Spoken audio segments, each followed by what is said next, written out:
Good morning and welcome to the new media show. My name is Todd Cochran, and I want to welcome you to today's show. We've got, of course, my co-host, Mr. Rob Greenlee, on the lower monitor this morning. Good morning, Rob. How are you? Great, Todd. It's great to be here. And I'm excited because we have a fantastic guest on the show this week. It's really for the last few months. It's really just been you and I on the show. So it's great. This is a new energy, right, Todd? Yeah, and I actually introduced her already on the lower third, but we want to welcome Kathy Doyle from McMillan Podcasting, and of course, they're behind the Quick and Dirty Tips Network. Welcome, Kathy. Hey guys, thanks for having me. Hey, hey, Kathy. Yeah, it's good. Hi, Rob. It's going to be great. We've Rob. It's just not you and I being talking heads. So, Well, you guys never have a shortage of things to say, that's for sure.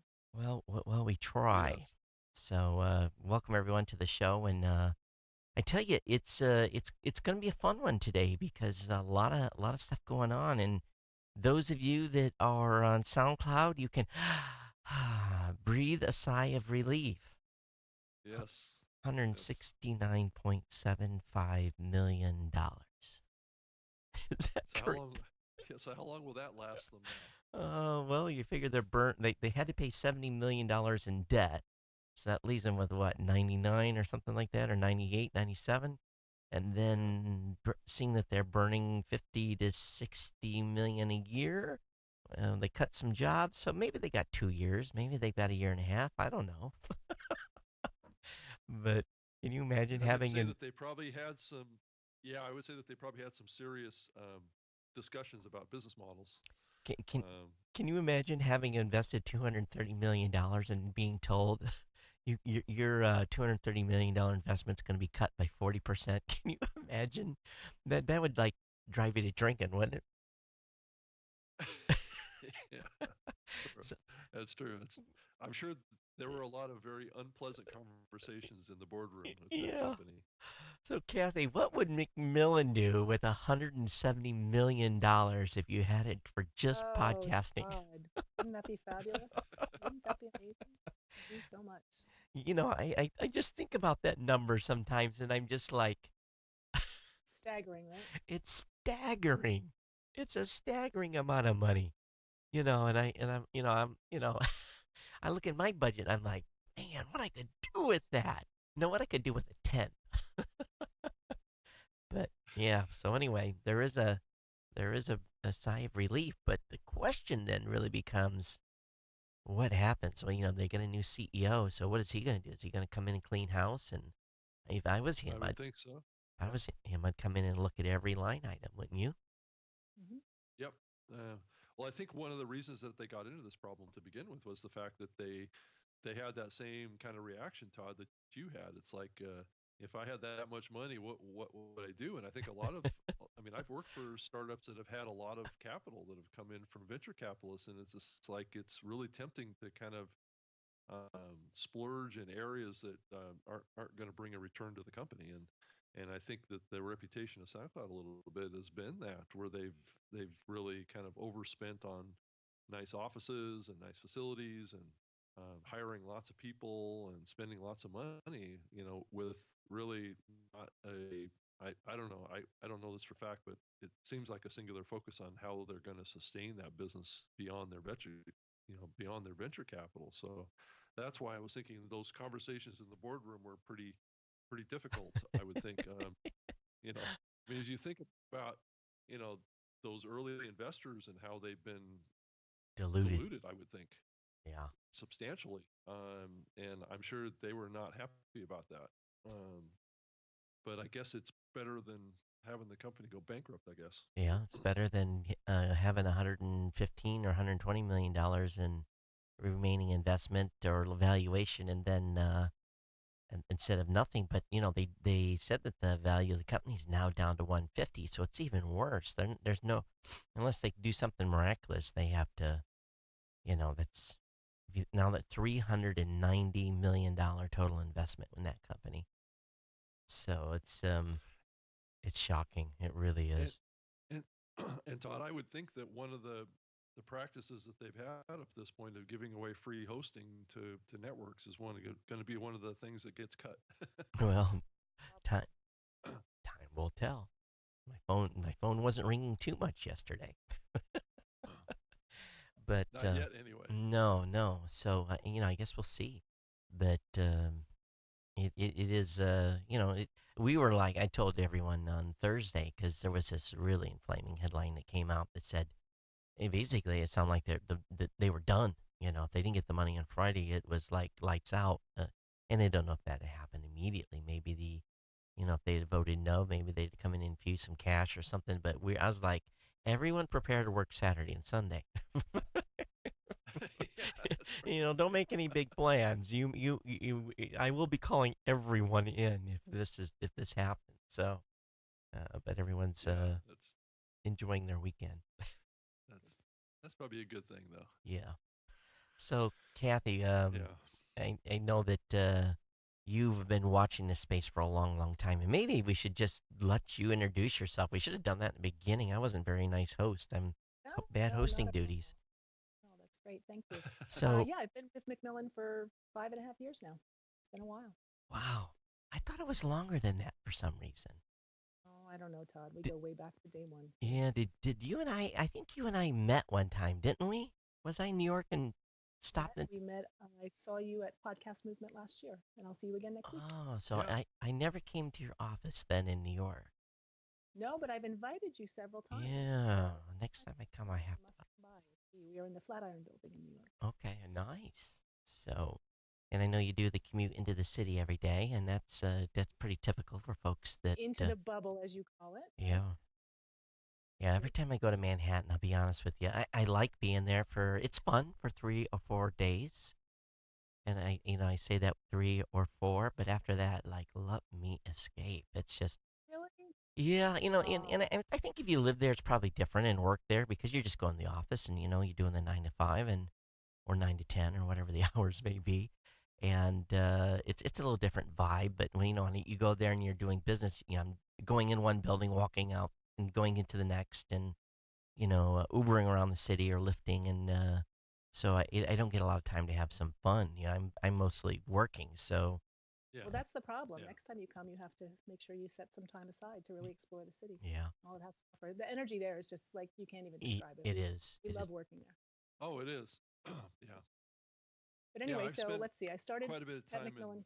Oh, go in ahead, Rob. New York as well, and I kind of feel the same way that Todd feels. It seems like every time I go there, it's like rush, rush, rush, going Hmm. around the city, battling the crowds and the traffic, and it's pretty stressful being in New York. But if you were there, I would think every day it would get into a routine. Um, Absolutely. Yeah, we love it. so yeah, So totally. So should I tell my QDT story? What do you think? sure. Should I start? Is that a good I place to Yeah, think you start? should. yeah. So That'd be awesome. Macmillan has been successfully and profitably podcasting for a number of years. We got into the space in 2007. Mignon Fogarty, Grammar Girl, who's been a frequent guest on this show, she actually started a podcast. But when I think they might have even still been called netcasts at that point, they were really just emerging. She had been finding that some of her editing clients, she was doing technical writing and editing at the time, were making the same mistakes over and over again. And she was someone who really wanted to kind of walk the walk and really show that she was engaged in the technology space. And she decided to record tips for her clients. And she put them out on a feed. And lo and behold, started to be discovered. Really started to get some traction with the show. Got a mention in the Wall Street Journal, which had just started to kind of talk about podcasts, and got a call from John Sterling, an editor at large now at Macmillan, who very quickly realized that Grammar Girl could be more than just a book, which of course was the purpose for the initial call. So they got to talking, and around that same time, Mignon had been started to be approached by other subject matter experts, friends, some were colleagues, some were people she really didn't even know, and they sort of wanted to get in on the action. So lo and behold, before a podcast network was even a thing, we were a podcast network. And now a joint venture with Mignon Fogarty, going into its 10th year. So pretty exciting stuff. And we've grown now to, we have 12 shows, weekly shows, all of which are quick and short in format and give consumers, educators, fitness fanatics actionable information. And each show is hosted by a true credentialed, qualified subject matter expert. So we're going to hit, we're at about 250, no, sorry, 2 million downloads per month, but lifetime, 270 million downloads of our shows. So pretty powerful. And for those of you watching, I apologize about the lower thirds. I'm hitting the button; it's not moving. So I think the TriCaster switcher needs to go back to the manufacturer for work. Um, I hit the button and it's supposed to move and it didn't. You know, having of course we all were. I remember when QDT came on the scene, and one thing that we were lucky enough to be able to do your stats in the early days. I don't know if we're still doing your stats or not, or if you're still using our stats, but We are. the the thing that amazed me, and I often use the Quick and Dirty Tips Network as an example of someone that does long tail right. You guys have incredible. You do it the best. You do long tail the best of anyone in the space. I can just say that hands down. There are episodes that has been put out on the network years ago that still get massive numbers of downloads every single month. Yeah, we have great traction. The stuff is really evergreen. We have, when you collectively look at our archives, we've got more than 4,000 episodes of the individual shows. Several of our hosts are over 400 individual episodes. I think Mignon is at about 550. Nutrition Diva, which was another early show on the network, is at, I don't know, 450, something like that. So, and we always mark those milestones with our hosts. It's really a very collaborative family, and we work really hard to make sure there's a lot of synergy among our hosts. So it's been a great time, and it's been very rewarding to see the network continue to show great growth. Amidst this surge in podcasting, what are we at now? 400,000 shows on iTunes, on Apple. I don't know. I don't even know what that number was when we started, but it's certainly changed a lot in the 5.5 years since I took the network over. Yeah, Angelo had actually published some totals recently, but yeah, we're over 400. Matter of fact, if it doesn't go over 500,000 this year, I think I'll be surprised based on everything we're seeing. But we have to say that with a caveat that a lot of those shows pod paid too, so there's still a high attrition rate. But And I think too, our shows have longevity, as you said, the long tail. All of them, the 12 we're running now, most of them have been around for at least 5 years. There's only a few shows that are fairly new, and we've made a few changes to the catalog this year. But we're very pleased with the progress. one thing that is, Rob, their shows are short. What is the average length? 5, 6 minutes, 7 minutes? Yeah, it can get anywhere from 5. So, I just listened to Money Girl the other day. She went about 20 minutes. So it really does vary based on the content, but they do try to stay certainly under 20 and most of them under 10. Yeah, and I know that having talked, and we had done some ad deals with you guys early on when, Citrix was heavy in the space and a few others. But the challenge you folks had is that you couldn't do a 2-minute read or 2-minute. You needed a shorter ad spot, and is that continuing to be a challenge even now, or? It's a challenge, and on occasion we will hear from a listener who will say, gee, that spot was really long. But for the most part, our listeners are extremely supportive of our sponsors. We have a great ad operations team, which is led by Kelly Dickinson in New York, and she works diligently with our sponsors, with Midroll, and makes sure that the talking points are really well refined, and really, I think, has become an expert at taking talking points and really refining them to speak the language of the host. So by the time I always call it like a giant game of telephone, right? Because it starts way back with the agency, well, the sponsor, really, the company that's buying the spot. Then it's the agency. Then it goes through Midroll, several iterations through their organization. Then it comes to Kelly. Then it gets to the host, and then it gets on air. It's like this huge process behind the scenes. I think a lot of people don't realize how complicated it can be. It takes a really long time, and we make sure that every single talking point we get is very carefully vetted. We test all the URLs, we try the promo codes, we do all of that before we even pass it off to our hosts to make that process seamless for them. And then, of course, we check everything. We do the air checks. We make sure that it's really just a very well-oiled machine at this point.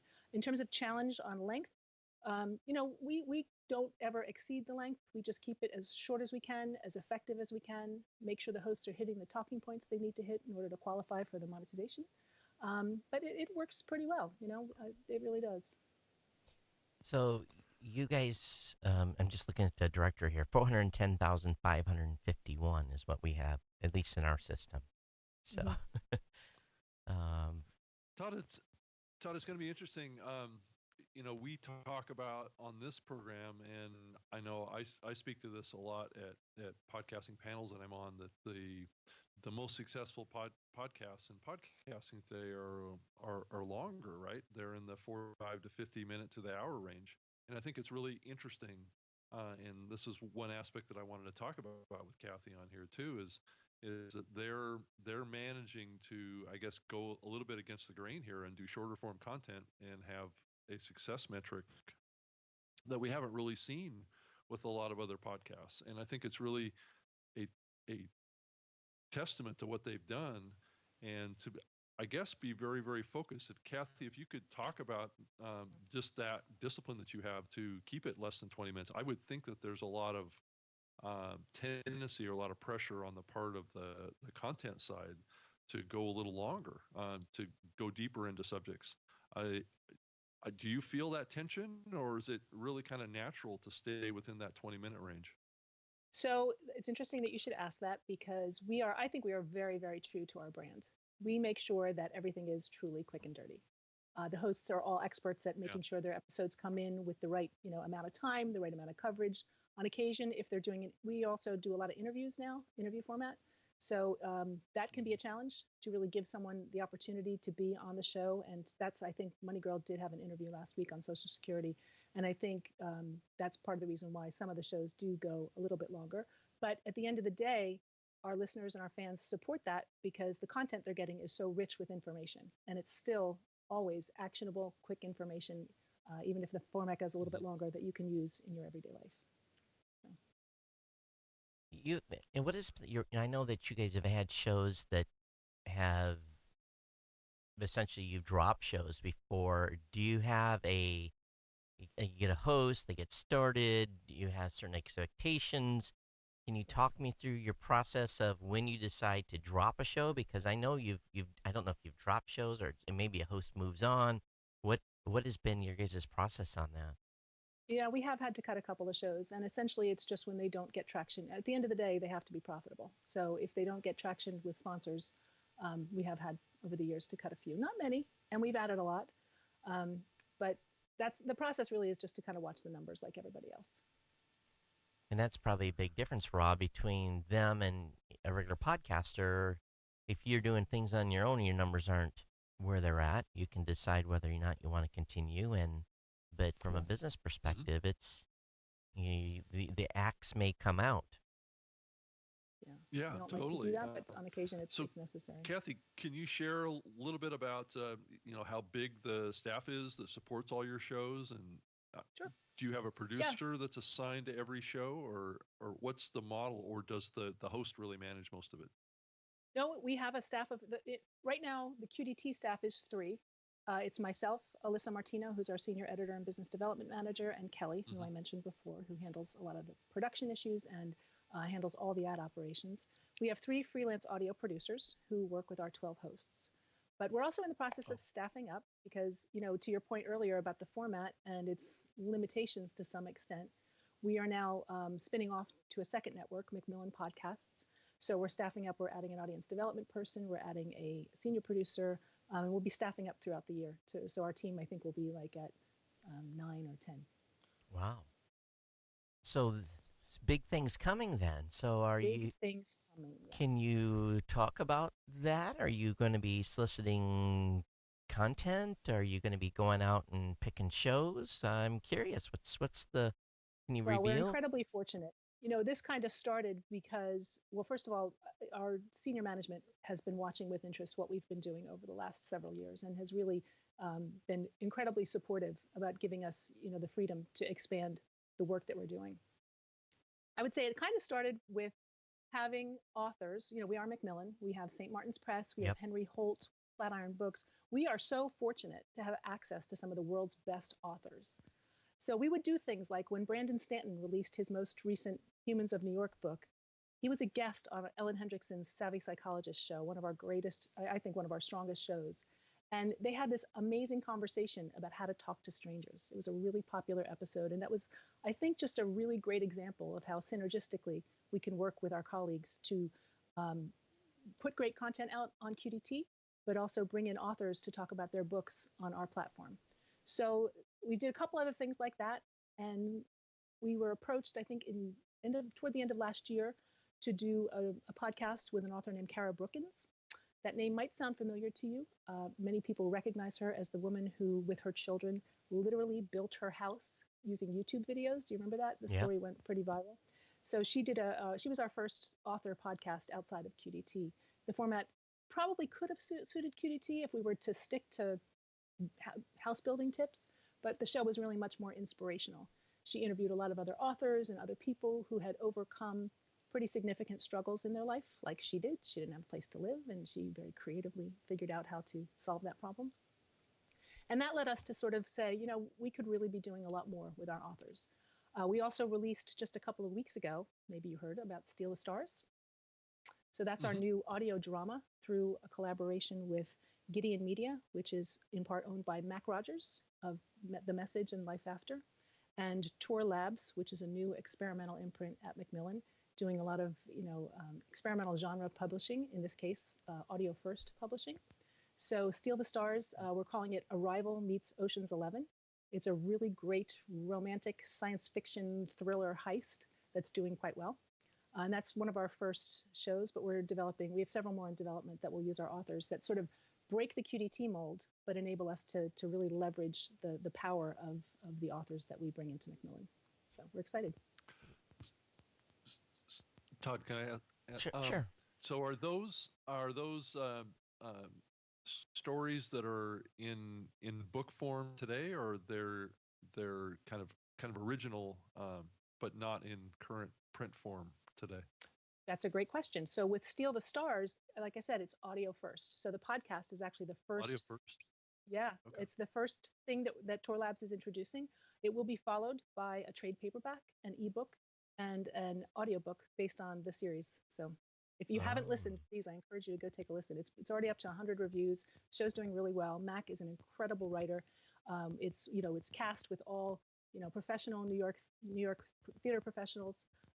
It's for our first venture into an audio drama. We're really pleased with the way that it's turning out. It's the sponsorships. We actually got someone posted on social media the other day something I forget exactly how he worded it, but he said, this is probably the first time I've listened to a show where I'm actually entertained by the ads. The ads are great content because Mac and Sean, they have this great dynamic where they are talking about Plated, they're talking about Lisa, they're talking about Audible in really genuine ways that I believe, and I know they believe, really adds value to the experience, which I know that sounds crazy, but it's very difficult in that format, and I'm sure you've heard other people say this, to not break the flow of the story. You're deeply engaged with these characters and what's happening in this wonderful story. So to stop and integrate live read mid-rolls can be a huge challenge, but I think they're meeting it head on, and we're very pleased. Did you format that at all? Did you go back and look at like the Dr. Floyd stuff, or did you use any other prior shows in the podcasting space to kind of get some ideas for that, or did you guys? Oh yeah, I mean, we listened to a lot of stuff and tried to figure out. I have to say, collaborating with both Tor Labs and Gideon Media has been an absolute pleasure. I give them a lot of credit. While we have brought them up to speed in terms of how to effectively do the live reads, they are storytellers and they are very concerned with preserving their work. So they have worked diligently to find the right breaking point, and I think the production quality and the integration of the ads is exceptional. So yes, that was not something that just happened. We worked really hard to make it happen properly so that listeners would come away, still enjoying the experience, even though we have to pay the bills and stop and do 2 mid-rolls in the middle of the episode. Yep. So it's a challenge. One thing, Rob and I talked about this last week is this. It seems now that there are two distinct. Well, there is two distinct. You've got service providers like Rob and I. And we're not necessarily, unless Rob, you're doing something I don't know you're doing. We're not going out and, building content. We're basically, his and I company are providing back-end tools, and there's others, obviously. And then you have, you folks, you have the Gimlet, the Monopoly, Midroll, all those folks that are now in this content game. So the question that, the discussion that him and I had, I think, last week was, this quote unquote, we're supposed to get to $225, $250 million next year in advertising. Will there and it excites all of us, obviously, and we'll see what happens. But I pretend, or my hypothesis, or not even hypothesis, but my thought is that the space will really get filled up with advertising if that grows that fast. I don't think there'll be enough new content to. I don't think the folks on the content side, and I know you're all going to try, but on the content side, I don't think there's going to be enough content to keep up with advertising demand if it grows as they say it will. I think at the That's end of got the to day, be it good comes for down to having CPM great content. models, I'm, if that's the case. uh, go ahead, Kathy. What were you saying? I think there is, and I mean, I think the demand will be there, and I think those of us who are providing high quality, highly produced, really great shows will benefit from that, from those advertising dollars. We're counting on it. Yeah, and I have Yeah. no doubt that your advertising will be full. And that's a key word here. Every mid roll's gonna be full, panoply, everyone's gonna be tapped out as far as the number of spots. But I think at that point, with that much money coming in, it's gonna start trickling down into the shows that it was before there was these big massive shows. So Well, that's good But news for Todd, those shows. I think the question is that going to happen, oh yeah, or is is the that gonna money happen? Yeah. is it going to be held back because of uh, there's not as much quality? And I'm concerned more about the audience side. Is the audience growing fast enough to keep up with being able to adequately create that that listenership base that the advertisers are trying to reach? And I mean, all these things, it's like a balance in the market. You create a lot of content, but is there enough audience to support it? Yeah. Right, is the thing that I'm concerned about. Because but great content will bring in more listeners. So it's the chicken or the egg. What comes first? Is it the Mm-hmm. great content? And that content gets out there, and maybe it doesn't get sold out initially.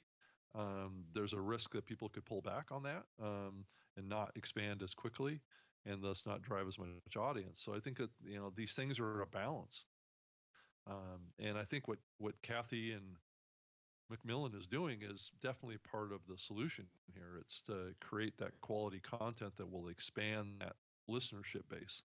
Um, but I'm a little worried, Todd, that the indie side of this may not see that influx. I don't know. I I think it's up to platforms like you and I to help solve that problem. Yeah, I just look at the. Let's put it this way. I look at the money left on the table every month.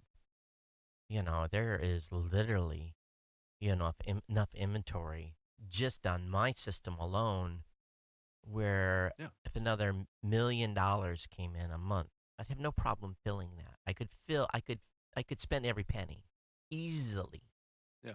Yeah. And I'm saying, and that's $1 million a month, not $1 million a quarter, $1 million a month we could spend. And so it isn't, it is interesting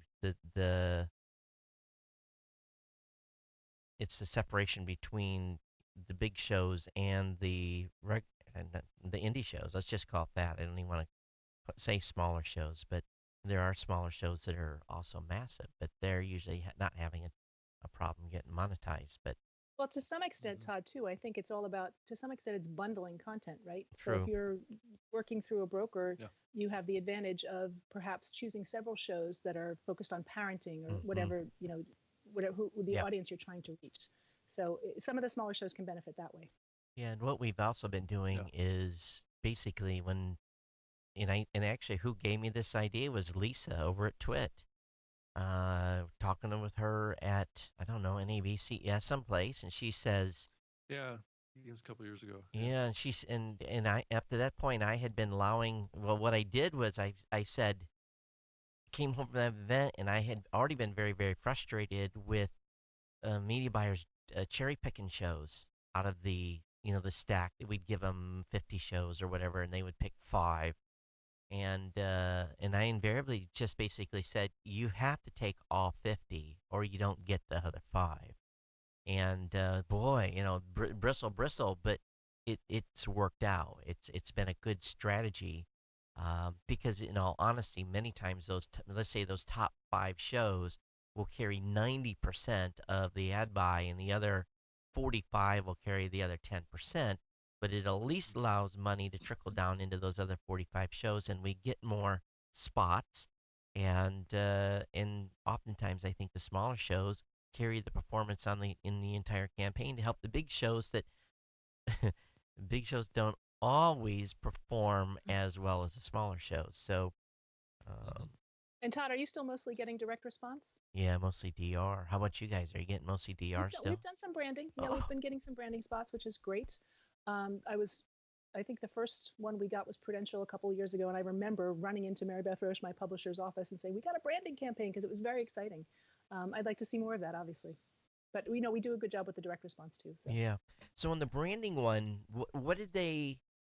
What was the metric? How did they measure success? Did they look for an uptick, or what was the what was the what was Prudential's basically say? Yes, this was a great campaign. I always ask those questions. I always go back and try to find out more information about what the advertisers, what the sponsors are actually seeing on the results side. But as I'm sure you know, a lot of that stuff is just not shared with us. Mm-hmm. So we just do the best possible work we can do and hope that we move the needle. And the way we know that we move the needle is when the sponsors return. I'm sure you see the same thing. Yeah. Yeah. Yeah.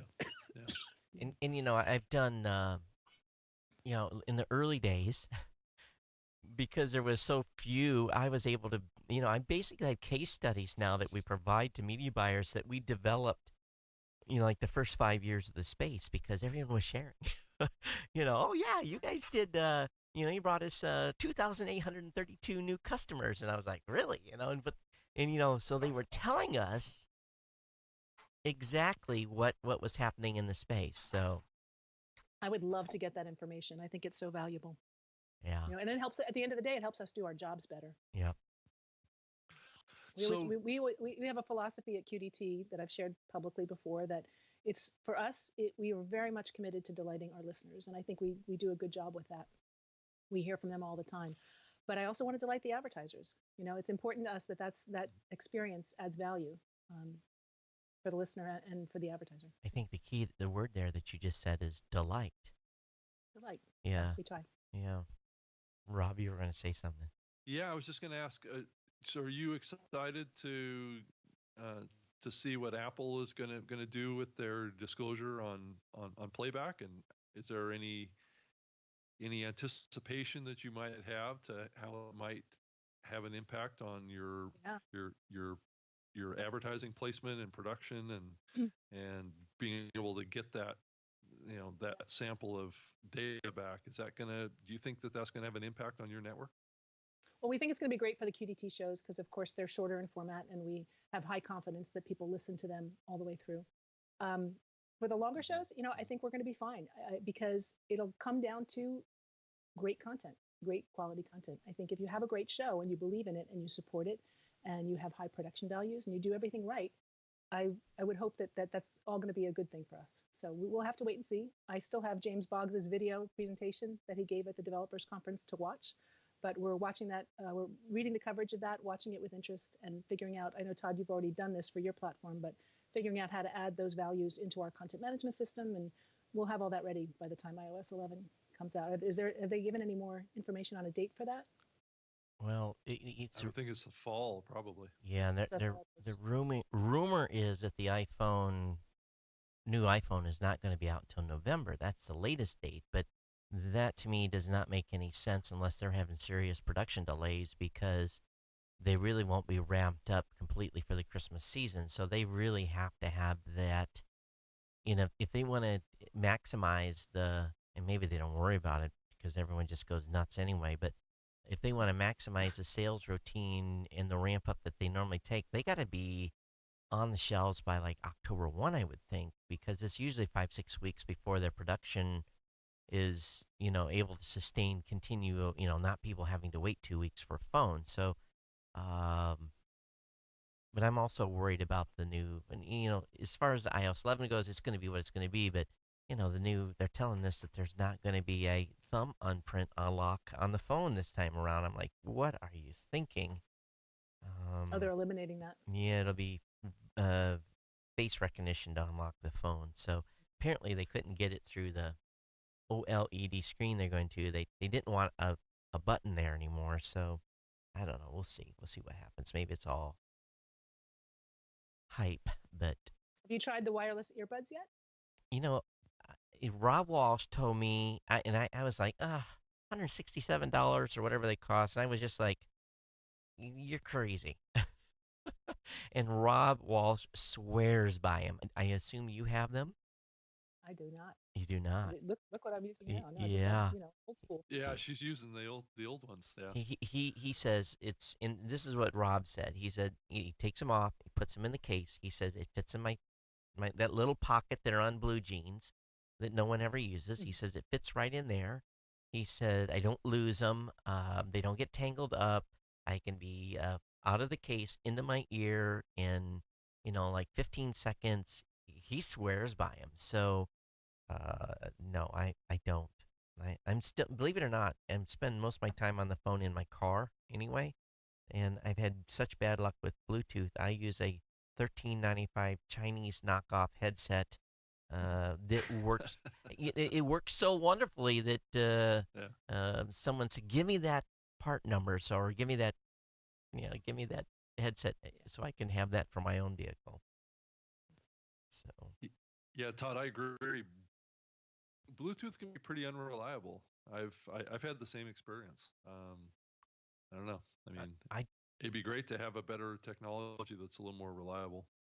I bought some relatively expensive workout earphones and 6 weeks, and I had to send them in for warranty work because I killed them in 6 weeks. I just, I'm not good on Bluetooth headsets, but it is what it is. Yeah. But I think the thing with Apple, and we've said this a number of times on this show. Be careful what you wish for. I think some podcasters are in for some, you know, some awakening. I hope not, And it's but maybe. and it's probably going to be the shows that are longer form, right? Typically, Well, what did I hear you guys because say a couple there weeks is ago? a It's going to be drop the death off. of the post roll, Yeah. right? Well, post roll. Post rolls. Yeah. Okay. Shouldn't even talk about post You want to rolls. buy a post roll on my show? Sure. I don't guarantee results.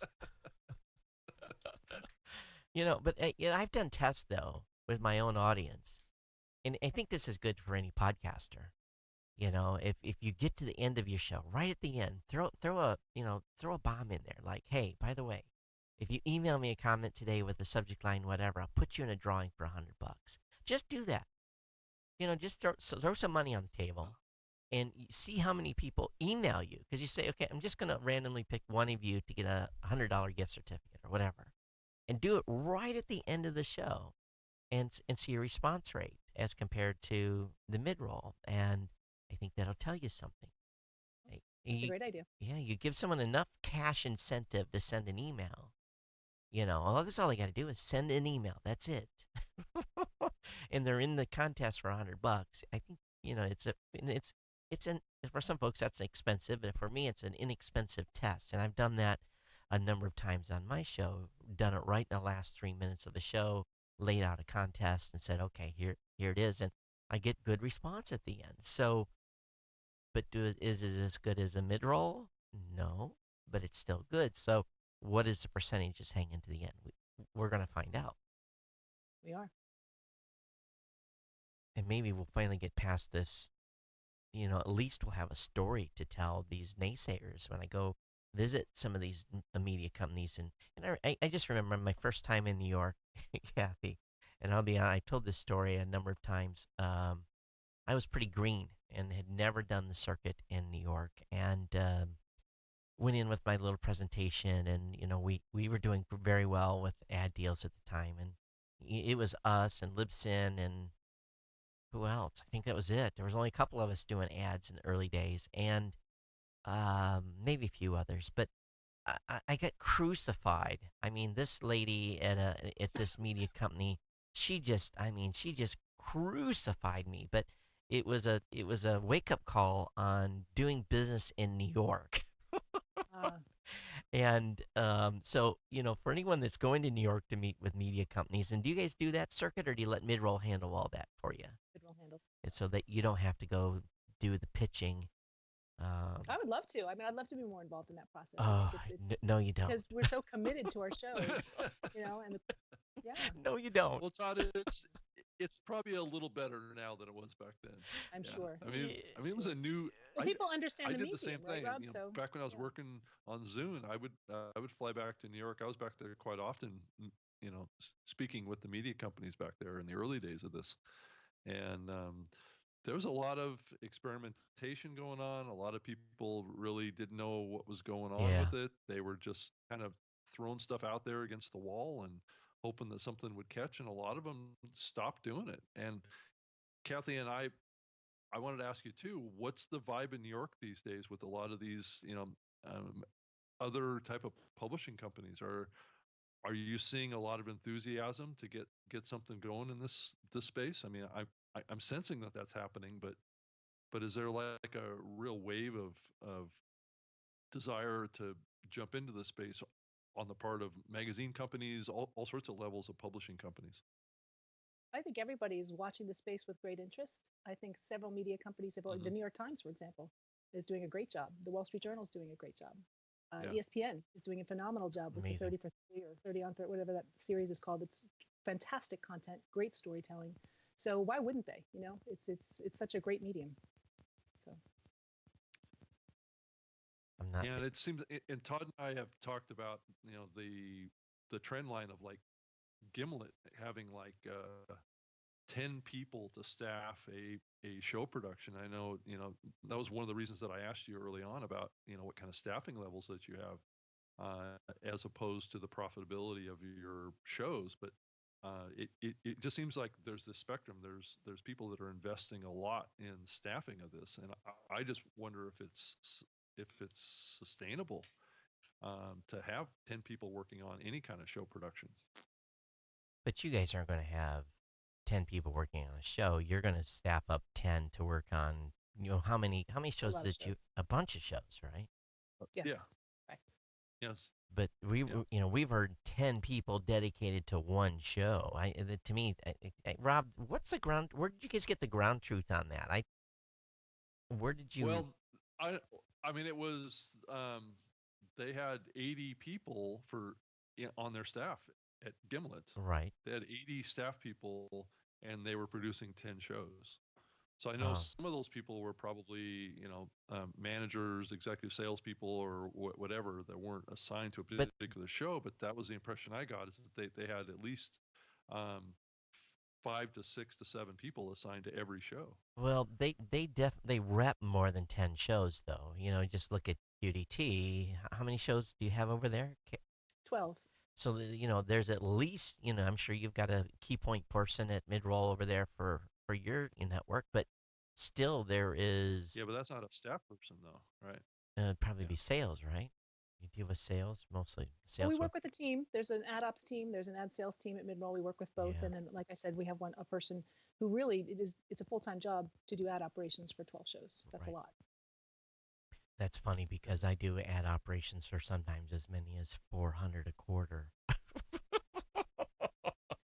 Yeah, Just by yourself, right? By me, yeah, yeah, can't with my imagine. My Yeah. dream is that someone will buy a network, will do a network buy on QDT and buy the whole network, buy spots on the whole network. I think that would be great. So it hasn't happened yet. yeah. Well, we came close in the early days, but not, it still was, it wasn't the whole network, but yeah. Funny. Well, that's good. I'm glad you're having success with, and monetizing. What has, like, if you, I don't know if you can talk about it or not, but okay, so you're staffing up, to 10 or whatever it's going to be, the number. And by the way, if you're looking for job folks, sounds like they're going to, in fact, you've got jobs posted now, don't you? Do. Hmm. Where, Yes. where can they find those jobs? Oh, the Macmillan career site, US Macmillan. Just Google it. Yeah, so if you're willing to do they have to be in Manhattan? Do they have to come into Manhattan Yes. or Yeah. We need people in New York to work hands on with our authors and to work hands on with the team. We definitely want people in New York. so if you're within commute distance, and for folks that go into Manhattan, that could be an hour or more commute on train. So if you're within striking distance, and it's a consideration. But I'll tell you what's interesting is this bubble, Boston to New York bubble, and then the LA bubble, and in the middle of the United States, there's like, well, you've got the service providers. You got Libsyn in Pittsburgh. You Libsyn. got us in Columbus, and it's kind of funny, and how it's all worked out. But it makes sense. You got to be where the action's at and where density of people are too. Because Todd, will you be going to the upfronts? I'm not. I have not went to the upfronts in the past. It's I know what the companies are doing, so I don't necessarily need to go and be pitched myself. But no, we're not going. Are you guys participating? No, we don't, because we're not an agency and we're not, ad buyers. So we don't. I'm anxious to go if anybody has an extra ticket. So Oh, I yeah, don't know how that works. yeah. I tried to get an invite. I didn't score one. So it's a pretty. I know it's sold out. It's a tough ticket to get if that- you're a publisher. So Interesting. is mid-roll doing that for you by chance, or? Yes. So Midroll would represent us. Yeah. Yeah, yeah. The shows that they have. Yeah. And it's interesting, and I understand the value of the upfront. We've never participated in the upfront because we're not a content company. Sure we could invite some podcasters to come, but that's really, not what we do. We rep podcasters. We don't, we're not in the content creation space. And well, and I guess mid-roll isn't either completely, but I Well, don't it's know. meant to generate enthusiasm for the shows, right, and for Yeah, advertising. I think there's only been one or two podcast specific upfronts. Traditionally, yeah, they were television focused. yeah, I think it's a great sign, to your point earlier about the $200 million coming into the space for ad buying.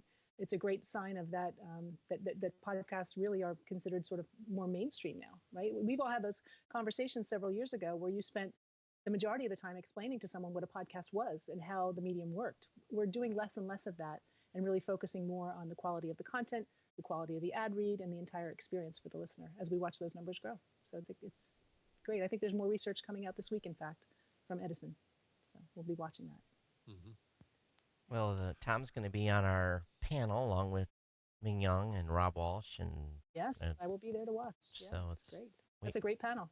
Rob, You're doing like state of podcasting, right? At Podcast Movement. Yeah, yeah, correct. Yep. we do it every year. So I know. And last year they had you on the last day, the last session. So my flight left and I missed it. So this year I'm going to stay till Saturday just to make sure I'm there for everything. yeah, they and it's I don't know, Rob, is it a consolation prize for us to be at the end? But it's Well, we're on at 9 a.m., so we're like, I think one of the first sessions on the last day. Oh, so hopefully people that's better. will catch us this time. Yeah. Yeah, I'm looking forward to the event. I So- think it's going to be great. And Rob, congratulations. You'll be inducted into the Hall of Yeah. Fame. Is that? Yeah, that's great. Thank We'll you. be there for that as Thank well. you. Thank you. And I actually surprised Rob via email. I forgot to announce it on the last show. I get to introduce Rob. Oh, that's great. Yeah. Fabulous. You're a Hall of Famer as well. So, Yeah. Rob, the big question is, did one of your fans make you a tux or a bow tie or whatever it was that Rob Welch had last year, right? You remember that? He had one of his listeners actually created a bow tie for him. a tux and a bow tie. I've been thinking about that a lot. I'm not quite sure what I'm going to wear yet, so I'm still pulling that together. Okay, we'll be watching. Mignon wore a gown last year, and it looked beautiful. Yes, because she Yeah. was inducted last year as well. I've been shaming Rob because I'm the only person so far that actually rented a tuxedo. Now, Rob Walsh did the bow tie thing, so he was pretty dapper. So I kept telling Rob, you need to come in a tux. So at least the two new media show guys will have been the best dressed men at the podcast awards at the Hall of Fame induction. Well, that's the key. That's the key phrase. Best dressed. That doesn't necessarily mean best dressed means a tux. Well, That's the part. Okay. And who are the other inductees this year? I know Elsie Escobar from Libsyn, and there's usually a third, right? I think there's 5, but I don't have the list in front of me. Yeah. I should. I'll look. Dan yeah. Class. Congratulations to all of them. Oh, That's Dan great. Class. One of, yeah, and Luria Oh, Patucci is coming out, and she's getting one too this year. That's great. yeah. Yeah. So it'll be a lot of fun. Mhm. And Brian Ebbett, He's one of them too. Yeah. Yeah, I'm trying to figure So out how I can roast Rob without roasting him during his introduction. So I know that's what has me worried. Yes. Yeah, and if I don't show up with a nicer tux than what Todd wore, I'm going to get shamed. Clearly. well, Well, you'll definitely outdress me. I'm not wearing a tux for the event, so Oh, you're not? Okay. no, no, no, Okay. no, no. You can't. You have to. You can't look as cool as the inductees, right? That would be bad Oh. form. but we're looking forward to it. Should be a great event. Yeah, it'd be a lot of fun. Yeah. Oh yeah. It'll be interesting. You know, I That's for think sure. I think the whole podcast movement is going to be it's going to be it was this is their kind of the year where the it's changing just a little bit. So I'm going to be real curious to see the mix of people, because they worked real hard to get radio people in there. Of course, the indie Yeah. podcasters are there in force. We know that. So it's going to be interesting to see how this crowd is, and more importantly, how they intermix in some of the social events. How much social mixing there's going to Crossover. be. Yeah, Yeah. yeah. Yeah. Yeah. Yeah. Yeah, it was a little overwhelming Yeah, and I last year. think It got so large. it's going to be a different experience overall because the exhibition side is going to be much more separate from the conference than it has been up till now. Yeah. So the dynamic of the what's going to happen in the exhibition isn't going to be as much of a factor in the conference side, I don't think, this year. So it's They going to be a clearer line of demarcation, right? But Dan and the team have worked really, really hard, and we've talked to them about this many for we were matter of fact we were insistent in the early years that you have to have this where the vendors and the where there's the good mixers, because I went to so many conferences, and a good example of that this year was we went to a Proclaim, which is the National Religious Broadcasters event. Absolutely Yeah. horrible. The meeting rooms were like 200 feet Oh from yeah. the exhibit hall, and Oh, the traffic was heinous. So, the key is, what I've always told the guys is that we're coming there not we're coming there to raise a flag and support, and we're happy to be there, but we also need to see and talk to podcasters to make it worthwhile as a trade show event to be able to come and attend, and because that's what happened with um, New Media Expo and Blog World, is that in the early years it was really, really good, and then it just nosedived for the exhibitors. And I know most attendees Yeah. it could care less, but it for us it's important. are you saying they moved the location for the exhibit hall is not where you wanted? What do you Well, mean? no, the the it's more traditional where the sessions are in one part, and then the exhibits are kind of in their own room, but they have Yes. set up an area. You kind of have to transverse through the exhibits to get to an area. Oh, the meetings. Yeah. Yeah, for meetings, and they're having some events and stand-ups and that kind of stuff. And I think but those typically, traditionally, they set those up in every event that I went to. They've been good meaning, but they've never pulled the traffic in, um, as they would have expected. They get less traffic than, so I'm just crossing Yeah. my fingers that they're able to, and if you're attending Podcast Movement, please understand too that just coming by and saying hi, um, to yours, if you're hosting with Libsyn or Blueberry or Ghost Spreaker, whoever you do business with, just coming by and say hi is important. Um, and you may not want to stick around and chat and be pitched or anything, but just saying hi is important to the vendors. It helps keep building a dynamic trade show event. Well, will Hmm. you have snacks in your booth? That always matters, right? Of course, we always have snacks. Yeah. We always have candy there. So everybody at Podcast Movement, go see Todd for some Yeah. snacks. There you Can't- But there's also another thing you do at a trade show that I can't give away the secret. It's something to do with well, I'll tell you, because it's just us amongst friends here. If you ever do a trade show event, order double padding. So you order your carpet, but below that you get padding. You order double padding. Everyone's been on their feet. They walk around, they step on your carpet, and their feet go, "Ah," and they don't leave. It's true. Swear. This is a little trade show trick. Really? Hadn't Yes. heard that before. I don't Maybe. do a lot of trade show. We don't do any exhibits or anything like that. So. Yeah, but if you ever walk into a booth and it's softer, you don't want to leave as fast. Okay, take your word for So it. you I'll have be checking that out. everybody coming to your booth and just standing in your booth the Yeah. whole time. Yeah. Is that what it is? It's Okay. true. And people don't want because their feet are going, ah. That's great. Good tip. Tip of the day from Todd. So I was going to bring up the podcast. Yeah, I don't know, Todd. Go ahead, Rob.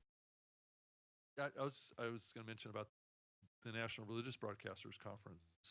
It's a good example, I guess, of what you were talking about. But I was just going to mention that they're taking that conference back to Nashville Yeah. again this next year, and the exhibition hall was actually right below the meeting room, so that it's kind of like a two-story facility Uh-huh. that's inside of this big atrium. But that actually in Nashville that had better traffic to the exhibition than the one in Orlando, which was like Ugh. you had to walk down a big long hallway Yeah. to get to the exhibition. I mean, it was like separated by It like was maybe 200 yards Yeah, of it was hallway. it was horrible. Wow. Yeah, Yeah. and there was People don't just realize no what you guys traffic at go all. through to So be on site and in booths and, there to present information to us when we just walk around and check all them out, check all the exhibits out. It's a lot of yeah, work, right? It's a lot of money. Yeah. So it's yeah, to go to like NAB, NAB and CES are really expensive shows. To go to NAB, you're a minimum for 10 by 10. Your just upfront cost is like 10 grand. To get everything in there, and then hotels and airfare. So you're 20K in for 2 or 3 people being at an event for 4 days. So mhm. we became a upper level sponsor for Podcast Movement this year, and it was inclusive of the. It didn't cost as much if you were a gold or silver sponsor, but if you came in, so Podcast Movement is more affordable for vendors, but you still have airfare and shipping stuff in and dealing with the union and all the stuff Yeah. that you deal with when you have a booth. Well, it A lot is of a little details. bit more expensive because you do have to pay for the power, and you do have to pay for having your supplies get shipped in there and that kind of stuff. It's a little closer to what the experience is at like an NAB. I mean, Right, I think that right. that's what's different than the last couple of years with the podcast movement, where I could just ship my stuff directly into the hotel. This year, I have to ship my stuff directly to their kind of convention, supplier, You can still ship it to the and hotel. then they told me you can't. Really? Yep. Hmm. If you are It's a very big seen space. carrying in more than one person's load of stuff into your booth, Yeah. they'll give you a hard time about it. Really? Hmm. You can't use carts or anything like that. Oh, that's Is what I was interesting. told. Yeah. Huh. So yeah, I know. I was I was fully planning on having everything shipped into the hotel, and they told me I had to go directly to the exhibition provider because of the union. All right. Awesome. So, So but back. anyway, Yeah. So anyway, I think podcast movement is going to be fantastic, and I'm looking forward to it. yeah, Yeah, definitely. it'll be a great. I mean, it'll be great to have all those radio people there, and I know Kathy, you're obviously going to be there. Is there going to be a strong contingent from your company there as well? Or is it just going to Yeah, be you I'm and actually Mignon? really excited. Our hosts are all over the country and our producers as well. Two of our producers will be there. 3 or 4 of our hosts will either come in just to have a dinner with us. We're having a QDT dinner one night, and there's, I think, going to be 8 of us Oh, present. It's Oh, the largest gathering of QDT professionals in a single room ever, so we're very excited. Yeah, and coming with me is our senior editor, Alyssa Martino, so you'll meet her. And of course, Mignon will be there as well. Yeah. yeah. and it's And and I noticed that. So what's the story here with Ming? She's now coming on more engaged with QDT. I know that for she did her professor thing for a while. What's going on with her? Yeah, she's always been engaged throughout that entire period. I believe her tenure with University of Nevada at Reno has ended, and we're delighted to have her, as always, focusing on QDT and growth. We are in touch every single day, so it's a really strong partnership. Yeah, and how does she then normally interact with the host, or do you guys do that, or how does that work with your I love the way we collaborate. We have a lot of fun. When NatureBox was a sponsor, we started an email chain with all of our hosts, and they were arguing together over which snack was best. Whose kid liked what. It was just great. We share a lot of industry information with our hosts. We share a lot of ideas. Every time a new audio social sharing tool comes up, we try it out, and we're always feeding information to our hosts to help them grow their platform and for us to be able to support them in better and different ways. And Mignon is a key contributor to that as well. So we're all in touch every day, whether it's even just an email saying, hey, we're doing a production push and the CMS is going to be down for 20 minutes, or it's, hey, look at this great article we just read on The Verge. You should really see what's going on in the industry. So it's a very special partnership and collaboration with the entire team. And it's one thing. Have you guys ever tried using Slack? Have you guys? We did. We tried. We have a Slack set up just for the immediate team, not all of the hosts. It probably would benefit us. I've been using the one on Pod to Pod and sort of paying attention to what's going on over there. I There's live a lot of engagement over there. I live in that. I see you in there. Yes. And we have one for our own team, Mhm. and it is reduced. Critical stuff goes by email still, but Yes. we actually set up a communications plan on what type of communications happen where, and the whole team kind of follows that, and it works out really, really well. But it's better than 500 emails in my inbox every day. That's a good tip. We'll probably have to try that now that we're staffing up. Yeah, it just just to be able to say, hey, by the way, which would have been an email before. Yeah. My team is kind of spread out. If you're sitting in the same, if you sit all in the same area, it's not so hard just to stand up and talk to someone. I prefer that, but that's not the way we build our company. So, And I share your show all the time too. You guys should know that. I will actually mark spots within the show and have the team listen because you give information that really is useful to us as we grow and continue to work in this business. So thank you for all that you do for us. yeah. I must mention though, we had a listener last week that got upset at me, and I apologize to them. Well, Todd, sometimes you can be a little strong in your opinion. You don't need me to tell you Well, this. well, it was I It's a little used more than that.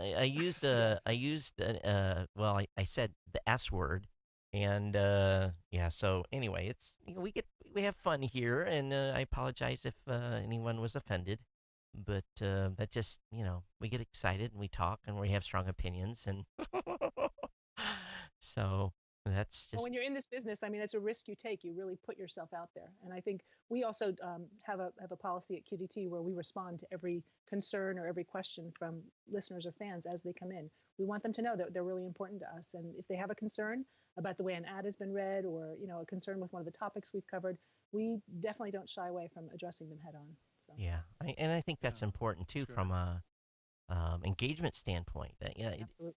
I was just amazed. I was, we're going to announce the slate for the podcast awards at 3 p.m. Eastern today, and is part of my annual research. And this year, I didn't have to. We changed the whole process up, but I still do some research, just looking at podcaster sites. So I was looking at for about 10 days. I was looking at 100, 150 sites a month, and I have basically a clipboard here, and I mark stuff real quick on the clipboard to see, what's on the websites. And I continue to be amazed by the number of shows that have no way for a listener to contact them.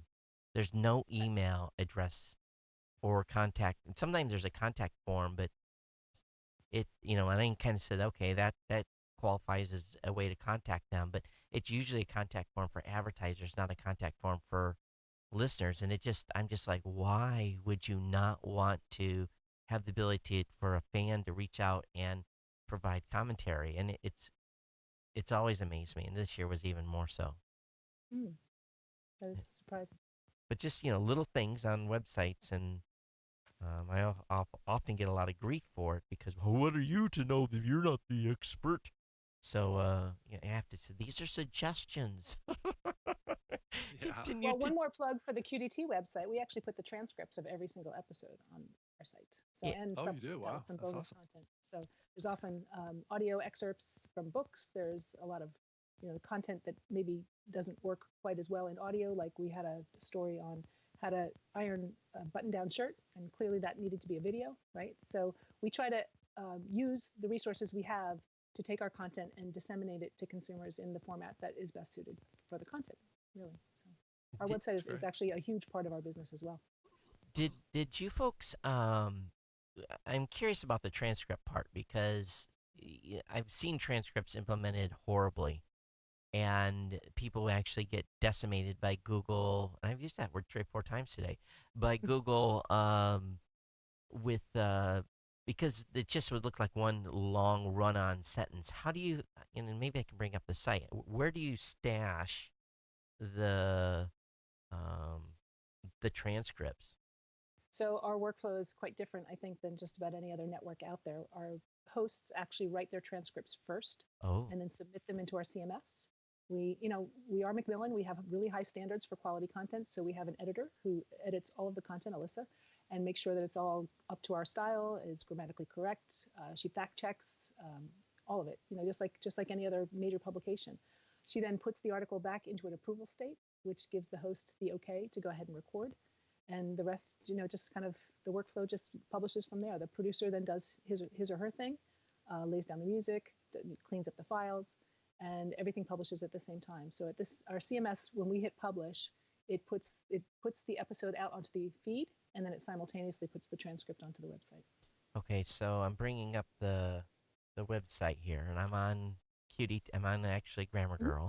So there Where? you go. You'll see the audio players on the right-hand side. It's Yep, a little bit hidden. We're yep. actually going to work on trying to find a better place for that. But that's the transcript. That's the transcript, and then the accompanying audio is over on the right. So how do I see the transcript then? Well, you're reading it. The article is Oh, actually the the transcript. article's Yeah, Hmm. that's a copy on Yeah. the page. Yeah. okay. Yeah. So this, okay, beautiful.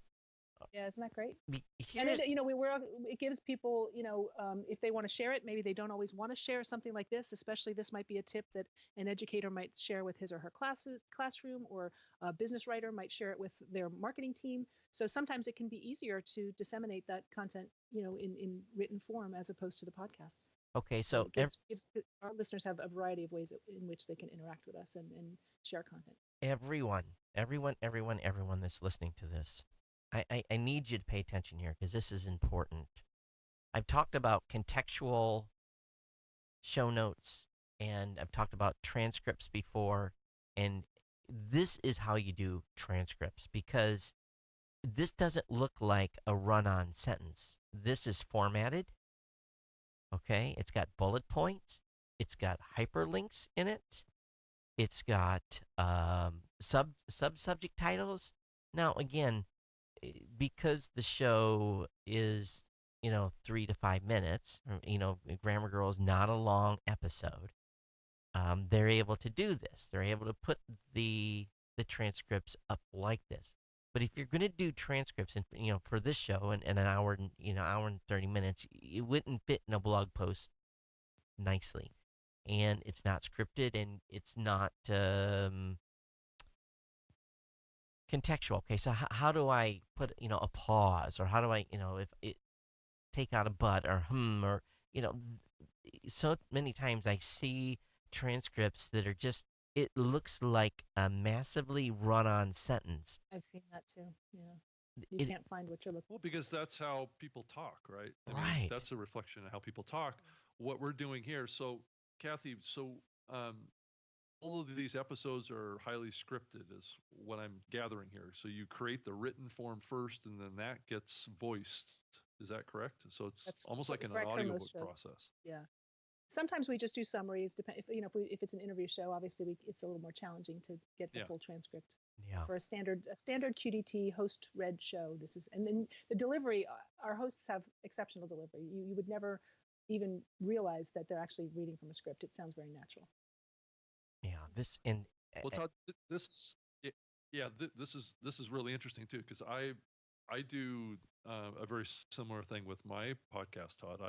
I write it all up, before I do it. Now, there's a lot of conversation that happens around what I write up, um, but I've done the full spectrum. Like this show, there's no script, there's no preparation that we do for this at all. But then on the other side, this is a reflection of what I think more people can do to utilize the written word with the spoken word, because combined it's a very powerful thing. And you guys have kind of done the best here, the best of both worlds. You're producing the audio because some people like to listen and some people like to read, and you're tapping into that, and that's amazing.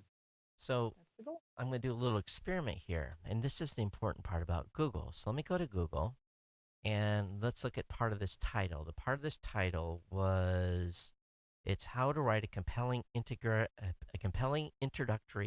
paragraph. So I'm just going to Google write a compelling introductory paragraph.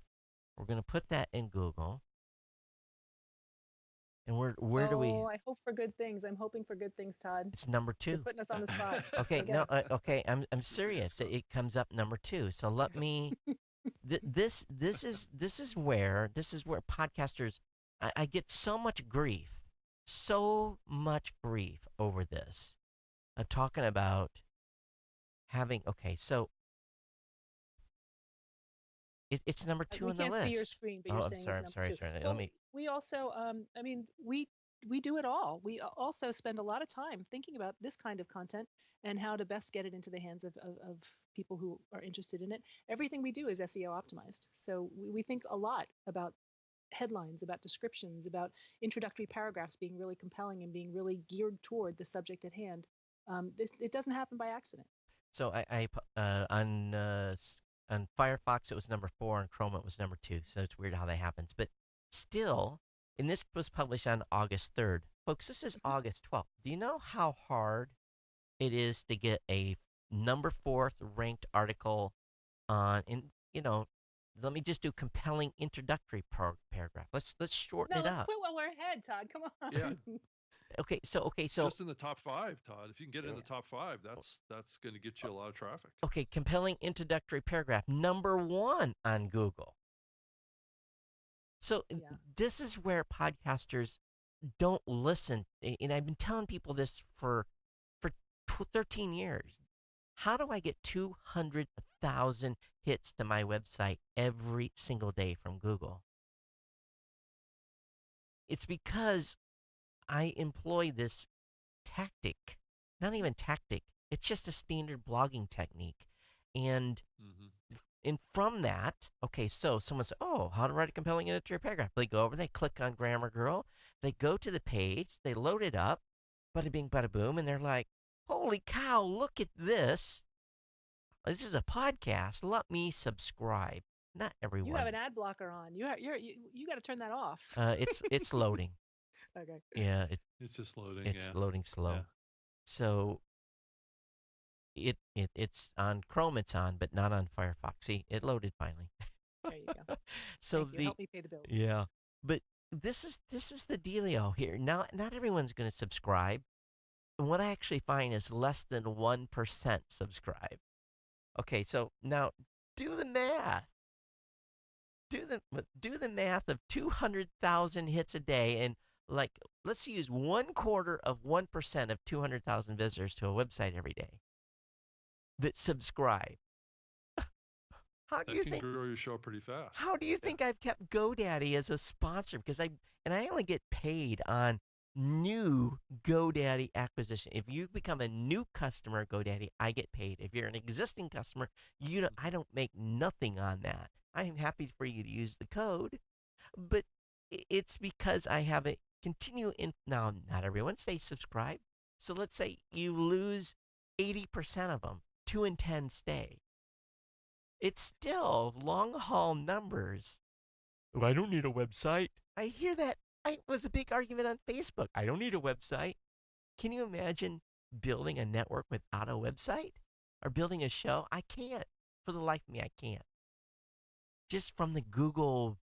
Oh, oh man, Yeah. I'm going to use this as an example from here on out. Okay. Please do. Plus, also, I mean, what percentage of your audience listens to the show right on this article? Is there any tracking that you can share on percentage of your audience that comes off of Um, listening? I I look at it as a network total every month. I don't really break it down by show. We probably should take a look at that. But I will tell you that the number of people who listen on the website is more meaningful than you would think. Of Because course. I think, to me, that player is a little bit buried. We have to do a better job of making the Hmm. connection. A lot of times too, we get emails from people who read something on the website, and we will introduce them to the podcast, and they may not always be. The two are not always in sync. Right. Not everybody who goes, like, Todd, you were a little surprised just with what you just learned about how we approach, Grammar Girl and the other 12 shows that we have. But people don't always realize that we have both this huge website with, an entire archive of everything we've ever Right. published, and individual show feeds for podcasts. But one thing you're doing right, and if I was grading your website and coming on and just looking at it off the bat and say, "Yep, there's a player. It's above the fold. There's a Mhm. place to subscribe on iTunes. You don't have a way to subscribe on Android yet, Android. so you get a negative check mark there. Let's see here. What else? You've got We do so try to be platform agnostic. So we have, on a lot of our pages, we do have the various ways that you can subscribe. yeah, so you do have social sharing. The contact the show doesn't reach out to me directly. I'm sure it is It's here. it's there. It's in a lot of places, and I have to tell you, they have no trouble finding us. We get emails every day, hundreds. So So, and I always tell folks, what you have when you hit someone's website, we all do it. You Google something, you go on someone's website that isn't what you want, you're gone. You got 3 seconds. yeah, yeah, And if you look at your web analytics and you look at your bounce rate on your page, um, you can tell if you're capturing people when they land. And if you're not, the bounce rate's high off of individual episode pages. You need to fix that. But the other thing too is then looking for those that stay. How long do they stay? That's as right. important as you're going to lose a percentage of them that's just going to come in, come out.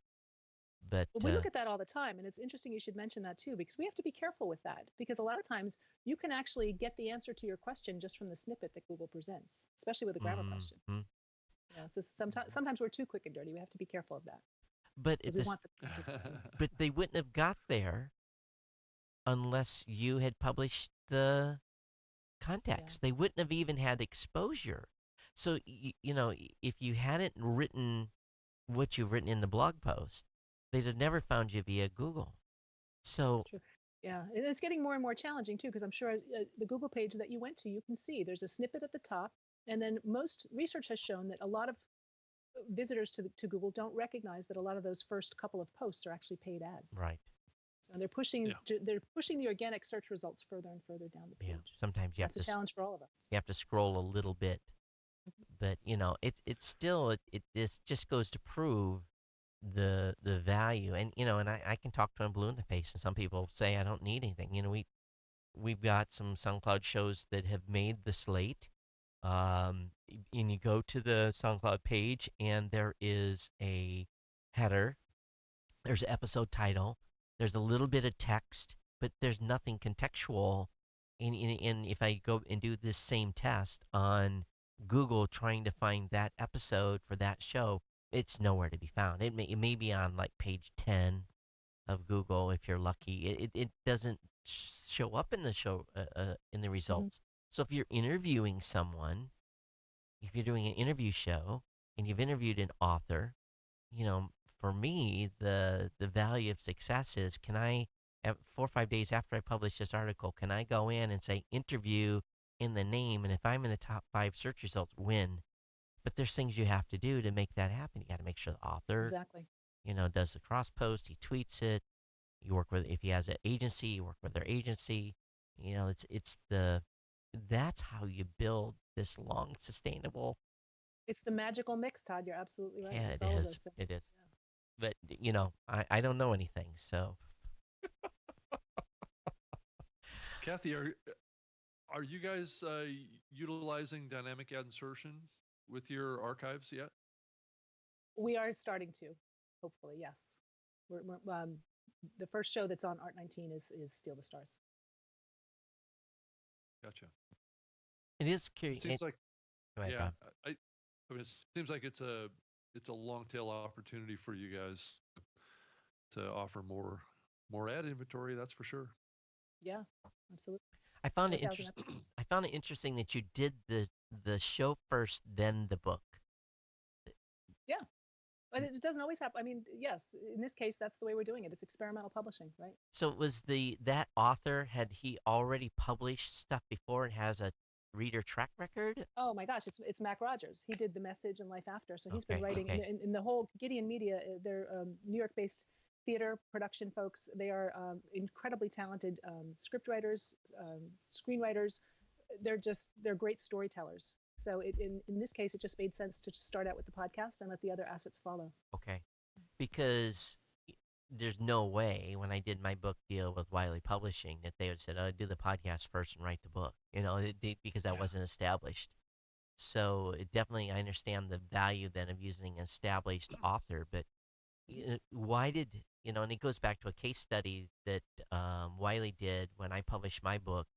Was that obviously podcasting was new and hot. We sold 45,000 copies of that book. I Right? actually got uh, I made all my advance back and I got a royalty check. That rarely happens. First of all, most people don't get a advance. So anyway, I got an advance and we got some royalty checks. They weren't big, but I got a healthy advance too. So, but what the strategy I used in the early days and I think every book publisher should be a podcaster, because let's say it's your first book like it was mine, and I've only done one, so I don't have a plural there, but it's still, I used the podcast.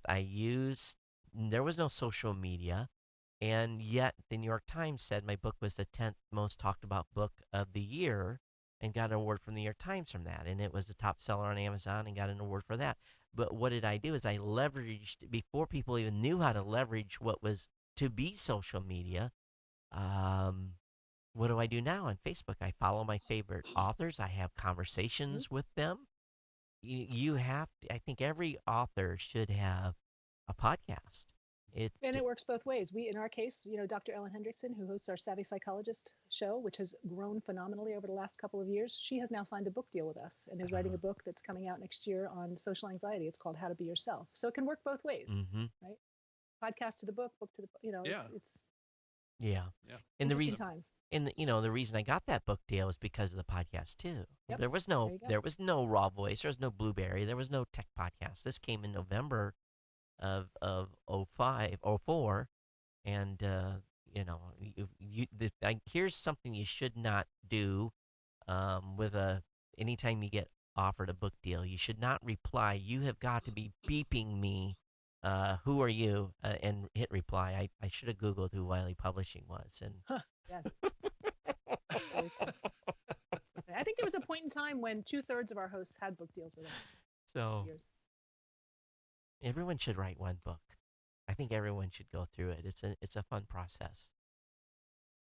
So is the thought It's a that long. you create the podcast first, and then if it shows some significant traction, then you're more likely to maybe convert it into other media, like a book, and then potentially maybe movie, TV. Is that the thinking behind it? Well, that's listen, we are waiting for Steal the Stars, the movie, for sure, right? Yeah, I think it's gonna Oh be yeah. handled individually on a case by case basis. We'll take a look at every project that comes in and really evaluate where the best opportunity is for that content and make the right decisions. Hmm. Try to make the right decisions. So But it's because mhm. some writers can be a little stuffy, so they may not be good behind the mic. Well, it's not for everyone. You guys know better than anyone how much work it is, Yeah. right? So Yeah. it's a lot of work, and you're right. It has to be the right person. So we're like I said, evaluating each opportunity on a case by case basis. But the only advantage that Rob and I have is, this show is not our job, but this is what we live day in and day out. Yeah. So for us doing the show, sure, sometimes I wake up at like this morning, 4:45 a.m. on a Saturday. That one was like, oh, you gotta be kidding me. But that's what you have to do sometimes, right? I can So, give you one more example, Rob, Yeah. that might sure. crystallize your question a little bit better or respond to it a little better. We have an author by the name of Mike Lewis who is writing a book that's coming out in January called When to Jump. This is a guy who worked for Bain, consulting company, and realized he wasn't feeling quite fulfilled with his career and quit his job and took off to become a professional squash player. So he traveled the world playing squash. And he came back and he would tell his story, and he expected people to kind of react with surprise or with, "What? You did what?" But the response he got was actually anything but. It was people saying, "I get it. I understand that. I want to do this. I'm in an unhealthy relationship. I want to change something about my own personal health. I'm stuck in my career." So he is doing a 50-state tour kicking off next year, where he will go and talk to a jumper in every state, someone who made a meaningful, important Oh. change in their life. So he'll interview that person. We'll have, we'll get the audio come back to Macmillan, and we will create the podcast from that. And the book comes out in January, so it's going to be a really interesting, sort of collaboration between the book that he's publishing and the work that he's doing outside to sort of grow his platform and to get the message out about when to jump. So we're really looking forward to that. We're kicking off the first episode in October, leading up to the release of the book and the tour that he's starting. So we think that's going to be a good one. Well, one thing for sure, Rob, is they are sitting on a gold mine of ideas, content creators already. So I have no doubt that what you folks are going to be doing with this expansion is going to be successful. And you're actually in a better position than the Panoplies or the Gimlets because you got this source of awesome stuff already. So, yeah, Yeah. it's exciting. Well, and I have to give a lot of credit to senior leadership at Macmillan because they've supported us throughout all these years. Podcasting started at Macmillan in 2007. We've learned so much. We've developed so many great relationships. And now we're just trying to take that to the next level. So it makes a lot of sense. Thank you. Yeah. Good stuff. We're already here, believe it or not. We're approaching 90 minutes. So, I never sit still for 90 minutes. This yeah. is unbelievable. Thank you. That's awesome. So, Rob, before we get ready to get out of here, any last questions for Kathy? Or No, I just think it's fantastic what you guys are doing, and we've been fans of the Quick and Dirty Tips Network for a long time, and it's you guys are kind of pioneers in this. I mean, in a lot of ways. I mean, I think it's great the success that you have, and yeah, I mean, just the source of content that you guys have to funnel through, this new network that you're working on is, I think it's going to have a huge impact, and we definitely wish you the most luck, and Thanks. look forward to We're looking seeing you forward to down at it. Podcast Movement. I will absolutely see you at Podcast Movement. Yes. a little secret 350 of Minyoung's 580 episodes, she got the source information from my mistakes. So, She'll love that. Hopefully, she's watching. That's great. yeah, That's great. absolutely. I could be her full-time case study. So, yeah, Probably could, Todd. when it comes to blog posts and stuff like that, Todd doesn't get the final word. That's great. I'll be sure to tell her. Yeah. So everyone, Thank you. thanks for being here. Kathy, thanks for taking time out on I know it's already my pleasure. afternoon on a Saturday, and Rob, well, Kathy, how can they reach you if people have questions? Well, quickanddirtytips.com. I'm KP Doyle 1, the number 1 on Twitter. Google US Macmillan Podcasts, and you'll get to our podcast page. So, and all of those have email links on them as well. Rob, how they reach you? Rob at Spreaker.com or Rob at RobGreenlee.com. You can certainly reach me on email. I'm on Twitter at Rob Greenlee, and I have a website, RobGreenlee.com. So those are all terrific ways, and we definitely want to hear from you and let us know what your thoughts are. I don't think we used the S word today, so I think we're a clean episode today, Todd. Yeah, I So we're beeped good. it. I beeped yeah. So anyway, everyone, thanks for being here. And again, we try to keep this G, but sometimes people get excited. So You get fired up, Todd. yeah, that's right. All good. It's all But- good. but Good. you- I look forward to seeing you guys in California. Hey, thanks so much, everyone. You can reach me, Todd, at blueberry.com or at Geek News on Twitter. But thanks for joining us today. And Kathy, thanks for joining us. And we'll see everyone next Saturday on the New Media Show. Everyone take care. We'll see you next time. Bye-bye. Yeah, Thank take care. you. Bye. Bye.